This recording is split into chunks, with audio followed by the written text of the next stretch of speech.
Selamat datang di Gema Gaib Official. Kalau kamu suka cerita horor dari kisah nyata, cerita fiksi, dan urban legend, tekan subscribe sekarang sebelum sosok itu ikut mendengar.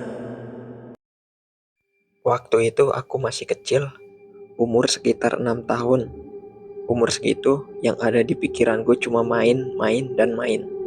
Aku termasuk anak yang bandel, sering banget main di luar rumah sampai lewat waktu maghrib.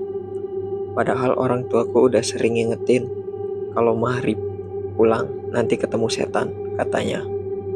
Katanya waktu maghrib itu waktu yang panas, banyak makhluk halus berkeliaran.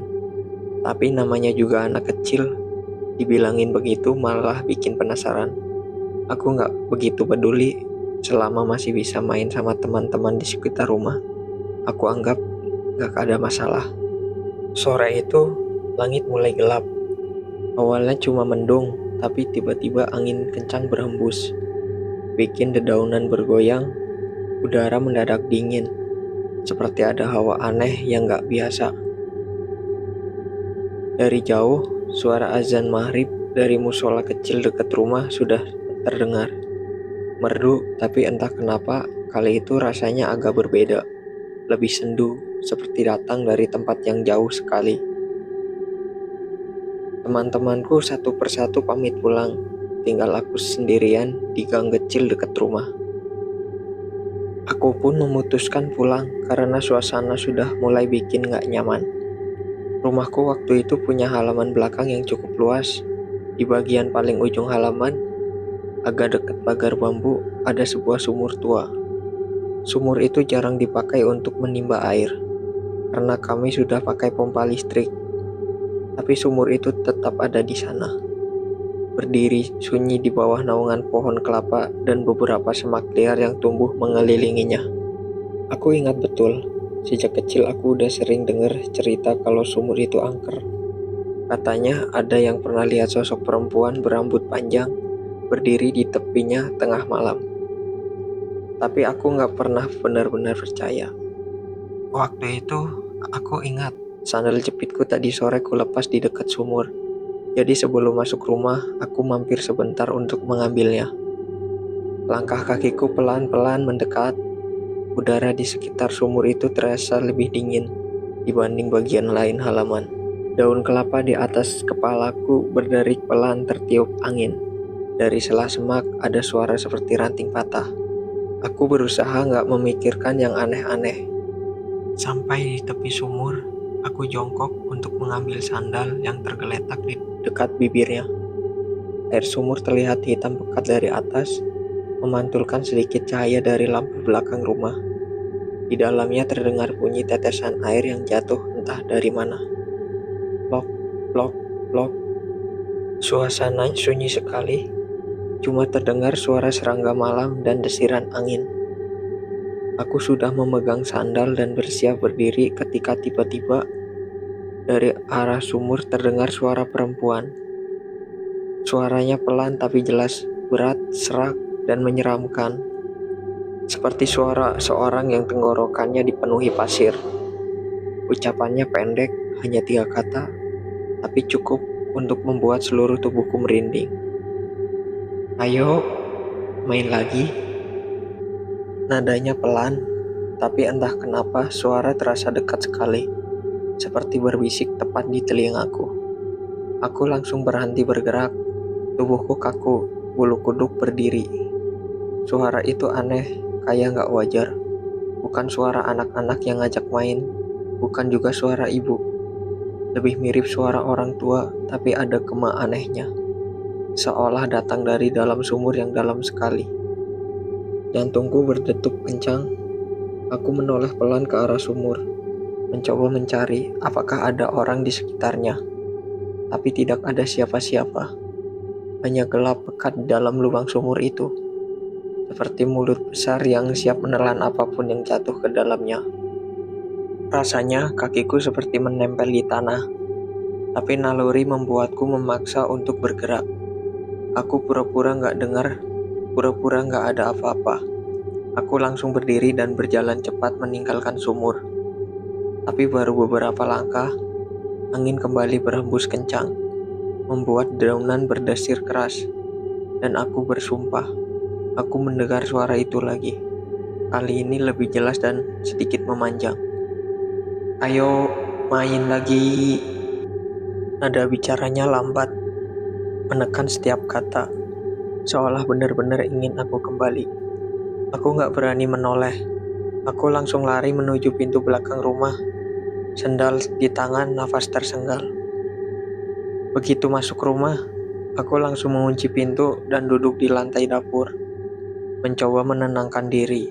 Ibu yang melihatku terengah-engah bertanya kenapa, tapi aku cuma jawab, "Nggak apa-apa, tadi kaget sama angin." Aku nggak mau cerita, aku takut nanti malah dimarahin karena pulang maghrib. Malam itu, aku mencoba meyakinkan diriku sendiri kalau itu cuma halusinasi. Mungkin suaranya berasal dari tetangga yang sedang bercanda dengan anaknya. Mungkin aku cuma salah dengar. Tapi ada satu hal yang mengganjal. Aku yakin benar suara itu datang dari arah sumur. Dan waktu aku ambil sandal, tidak ada seorang pun di sana. Jam makan malam berlalu seperti biasa, tapi rasa takut itu nggak hilang. Bahkan ketika aku sudah berbaring di tempat tidur, suara itu masih terngiang-ngiang di kepalaku. Kata-katanya pendek, tapi seperti menempel di telinga. Sebelum tidur, aku memandang keluar jendela. Dari kamarku aku bisa melihat sedikit bagian halaman belakang dan bayangan pohon kelapa yang menaungi sumur. Angin malam membuat daunnya bergoyang, dan sesekali aku merasa seperti ada sesuatu yang berdiri di dekat sumur itu. Aku berusaha memejamkan mata dan memaksa tidur, berharap besok pagi semuanya akan terasa normal lagi. Tapi ternyata aku salah besar, karena malam itu sesuatu yang lebih aneh sedang menunggu di alam mimpiku. Malam itu aku akhirnya tidur juga, meskipun rasa takut masih menempel di kepala. Aku pikir semua akan baik-baik saja, tapi justru dari sinilah semua kejadian aneh mulai benar-benar terasa. Dalam tidur, aku bermimpi berada di sebuah tempat yang asing. Tanahnya kering, retak-retak, dan di sekelilingku cuma ada kabut tebal yang membuat pandangan jadi samar. Langit di atas berwarna merah gelap, seperti sore yang tidak pernah berakhir. Di tengah kabut itu, aku melihat sesuatu. Awalnya hanya siluet samar berdiri di depan kejauhan. Bentuknya tinggi seperti manusia, tapi tubuhnya terbungkus kain putih kusam. Semakin lama, sosok itu semakin jelas. Ya, itu pocong. Kain kafannya kotor dan berlumuran tanah di bagian bawah. Dan dari sela kain yang menutupi kepalanya, matanya mengintip, merah menyala seperti bara. Dia tidak bergerak, hanya berdiri, tapi entah kenapa aku merasa dia sedang tersenyum padaku. Suasana di sekitarku sunyi, bahkan suara nafasku sendiri seperti tertelan kabut. Rasanya kakiku berat sekali untuk melangkah. Tapi anehnya, aku justru berjalan mendekatinya. Dan saat jarakku tinggal beberapa langkah, pocong itu mengangkat kepalanya sedikit. Suaranya lirih tapi jelas terdengar di kepalaku. "Main lagi?" Jantungku berdetuk kencang. Suara itu seperti persis dengan yang kudengar di sumur tadi sore. Aku langsung mundur, tapi tiba-tiba kabut di sekitarku bergerak seperti ditiup angin, dan pocong itu menghilang dari pandangan. Aku terbangun dengan nafas terengah-engah. Keringat dingin membasahi tubuhku. Aku pikir mimpi itu akan hilang begitu aku sadar, tapi ternyata tidak. Saat aku mencoba bangun dari tempat tidur, aku baru sadar sesuatu yang jauh lebih menakutkan. Tubuhku tidak bisa digerakkan. Aku tidak bisa duduk, tidak bisa menoleh, bahkan untuk menggerakkan jari pun terasa mustahil. Anehnya, posisiku tegak lurus di tempat tidur, seperti pocong yang berdiri kaku. Aku mencoba berteriak memanggil ibu, tapi suara yang keluar sangat pelan. Nyaris hanya gumaman. Panik mulai menguasai pikiranku. Aku mencoba mengatur nafas, berharap ini cuma kram atau kesemutan. Tapi detik demi detik berlalu, tubuhku tetap tidak bisa digerakkan. Aku merasa seperti ada tali yang mengikat seluruh badanku, dari kepala sampai kaki. Dan yang membuatku semakin takut, di sudut mataku, aku melihat bayangan putih berdiri di dekat pintu kamar. Tinggi, diam, dan menatap ke arahku. Entah bagaimana, aku akhirnya tertidur lagi. Mungkin karena terlalu lelah melawan rasa takut itu. Saat bangun, matahari sudah terbit. Aku berharap tubuhku sudah normal, tapi ternyata tidak. Kakiku masih kaku, punggungku terasa seperti disangga papan keras, dan aku bahkan tidak bisa turun dari tempat tidur. Orang tuaku panik. Mereka membawaku ke dokter. Setelah diperiksa, dokter menyarankan untuk ronsen. Khawatir ada masalah pada tulang punggung atau syarafku. Aku hanya bisa berbaring saat dibawa ke rumah sakit, menatap langit-langit mobil, dan mendengar suara ayah yang terus mencoba menenangkanku. Hasil rongsen keluar, dan yang membuat semuanya semakin membingungkan, dokter bilang tidak ada masalah apapun di tulang ototku. Semua terlihat normal. Tidak ada cedera, tidak ada pembekuan darah, tidak ada syaraf terjepit.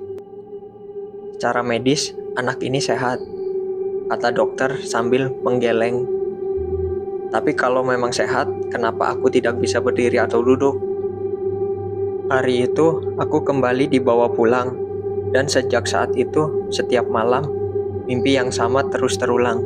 Aku selalu berada di tanah kering dan berkabut itu, dan pocong yang sama selalu muncul. Semakin dekat dari malam sebelumnya. Setiap kali dia muncul, suara berat itu selalu mengucapkan kalimat yang sama. Main lagi. Di malam kedua, jaraknya sudah sangat dekat. Bahkan aku bisa mencium bau busuk tanah basah dari tubuhnya. Dan aku tahu, kalau pocong itu sampai menyentuhku dalam mimpi, sesuatu yang jauh lebih buruk akan terjadi. Hari kedua aku sakit, tubuhku makin lemas. Makanan pun hanya masuk sedikit karena setiap kali aku mencoba menelan, rasanya seperti ada yang menahan di tenggorokan. Ibu dan ayah sudah kehabisan akal. Pengobatan medis tidak menunjukkan hasil. Sementara kondisiku semakin parah. Dan yang paling aneh, setiap malam aku selalu terbangun di tengah mimpi buruk yang sama. Melihat pocong itu semakin dekat, bahkan mulai mengulurkan tangannya ke arahku. Pagi itu, ayah terlihat gelisah. Ia mondar-mandir di ruang tamu, menelpon seseorang. Dari percakapannya, aku tahu ia sedang menghubungi temannya yang kebetulan seorang kiai dari Madura. Kata ayah, kiai ini terkenal bisa mengobati gangguan gaib dan santet. Aku tidak banyak bicara karena tubuhku masih terasa berat dan kaku. Tapi entah kenapa di dalam hati ada rasa lega karena ada yang mencoba membantuku. Menjelang sore, kiai itu datang. Usianya sekitar 50-an. Janggutnya putih dan matanya tajam tapi tenang. Begitu masuk ke kamarku, ia tidak langsung duduk atau menyapaku. Ia berdiri diam di pintu, menatapku dari ujung kaki sampai kepala. Lalu bibirnya bergerak, berucap lirih pada ayah. Bukan sakit biasa ini. Tanpa berkata banyak, ia mulai duduk di sampingku. Bau harum kayu gaharu tercium samar dari bajunya. Tangannya yang dingin menyentuh kepalaku. Dan ia mulai membaca ayat-ayat suci dengan suara pelan namun tegas. Awalnya aku hanya merasa sedikit bergetar, tapi tak lama kemudian tubuhku mulai panas. Dadaku sesak, seperti ada sesuatu yang menekan dari dalam. Kiai itu lalu memejamkan mata, tangannya bergerak di udara seolah sedang meraba sesuatu yang tak terlihat. Ada yang mengikat kamu, katanya lirih. Tali ini harus diputus.